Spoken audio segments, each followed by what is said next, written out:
అంటే మీ బాడీ మొత్తం కదలకూడదు, మీ చెయ్యి మాత్రమే కదిలేలాగా ముందుకి వెనక్కి ఒక 10 సెకండ్స్ ఇట్లా ఫ్రంట్ అండ్ బ్యాక్ ఆడించాలి. ఇది అయిపోయిన తర్వాత ఇంకొంచెం బాడీని ముందుకు వంచి మీ చెయ్యితో ఒక సర్కిల్ గీస్తున్నట్టు, అంటే ఒక క్లాక్ వైజ్ ఒక సర్కిల్ గీస్తున్నట్టు ఇట్లా 10 సెకండ్స్ సర్క్యులర్ రిపిటేటివ్ మోషన్ చేయాలండి.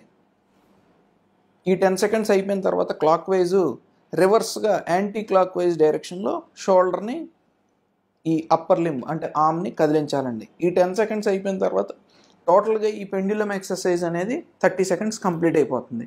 ఈ పెండ్యులం ఎక్సర్సైజ్లో మనం గుర్తుపెట్టుకోవాల్సిందల్లా ఏంటంటే మన షోల్డరు, ఆర్మ్ మాత్రమే కదలాలి తప్పితే బాడీ మిగతాది మాత్రం ఏమాత్రం కదలకూడదండి.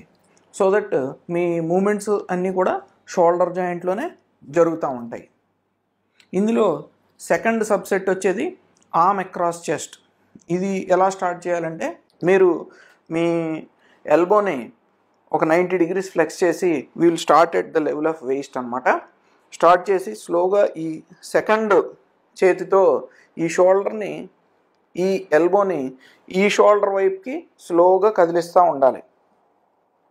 ఇలా స్లోగా ఈ షోల్డర్ వైపుకి ఇలా చేస్తున్నప్పుడు మనకేంటంటే ఒక పెయిన్ వచ్చినప్పుడు ఆగిపోండి, you don't need to proceed further. And మీరు స్ట్రెచ్ అనేది ఈ పోస్టీరియర్ ఇన్ఫీరియర్ పోర్షన్లో మీకు తెలుస్తూ ఉంటుంది, బేసికలీ ఈ పోర్షన్లో. So this stretches the capsule అనమాట. ఇలాగా ఈ పొజిషన్లో ఒక 10 సెకండ్స్ ఉండి మళ్ళీ వదిలేసేయండి. మళ్ళీ ఒక 3 times రిపీట్ చేస్తే 3 times 30 seconds ఈ ఎక్సర్సైజ్ కంప్లీట్ అవుతుందండి. ఇందులో థర్డ్ సెట్ షోల్డర్ రోల్స్ అంటాం. ఇది ఎలా చేయాలంటే సైడ్ యాంగిల్ నుంచి చూపిస్తాను నేను.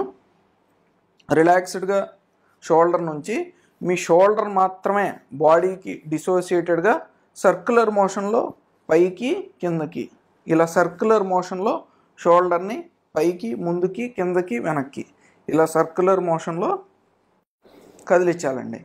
ఇలా ఒక 15 seconds కంప్లీట్ అయిన తర్వాత రివర్స్ డైరెక్షన్లో మళ్ళీ షోల్డర్ని ముందుకి వెనక్కి కిందకి మళ్ళీ వెనక్కి సర్క్యులర్ మోషన్లో 15 seconds కంప్లీట్ చేస్తే ఒక డైరెక్షన్లో 15 seconds, సెకండ్ డైరెక్షన్లో 15 seconds, టోటల్ 30 seconds ఈ షోల్డర్ రోల్స్ కూడా కంప్లీట్ అవుతుందండి.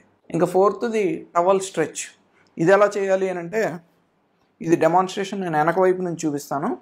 మీకు రైట్ సైడ్ కనుక ఎక్సర్సైజ్ చేయాల్సిన షోల్డర్ అయితే ఈ రైట్ సైడ్ షోల్డర్ని స్లోగా ఎలివేట్ చేసి ఈ సెకండ్ షోల్డర్ వైపుకి ఎంతవరకు మీరు రీచ్ అవ్వగలిగితే అంతవరకు రీచ్ అవ్వండి. ఇలా ఒక టవల్ని పట్టుకొని హ్యాంగ్ చేయండి. హ్యాంగ్ చేసి ఈ టవల్ యొక్క ఇంకొక ఎండ్ అనేది సెకండ్ చేతితో పట్టుకొని స్లోగా టైట్గా పట్టుకోండి. స్లోగా ఈ సెకండ్ అంటే లెఫ్ట్ సైడ్ ఉన్న చెయ్యిని స్లోగా కిందకి డ్రాగ్ చేయండి. కిందకి డ్రాగ్ చేస్తే ఆ పై వైపు అంటే రైట్ సైడ్ షోల్డర్ అనేది స్లోగా మనకి స్ట్రెచ్ అవుతున్నట్టు ఫీల్ అవుతామండి. అండ్ మీకు పెయిన్ వస్తే కనుక ఏ పొజిషన్లో పెయిన్ వస్తే ఆ పొజిషన్లో ఆగిపోండి. And when you feel that stretch in your right shoulder అలా ఆ పొజిషన్ని 10 seconds వదలండి. మళ్ళీ రివర్స్గా స్టార్టింగ్ పొజిషన్కి తీసుకురావచ్చు. మళ్ళీ సేమ్ సార్ట్ ఆఫ్ రిపిటేషను ఇంకొక చేసిన తర్వాత ఒక 10 seconds హోల్డ్ చేయాలండి. అలా ఒక 3 times చేస్తే 3 into 10 30 seconds ఈ టవల్ స్ట్రెచ్ కూడా కంప్లీట్ అవుతుంది.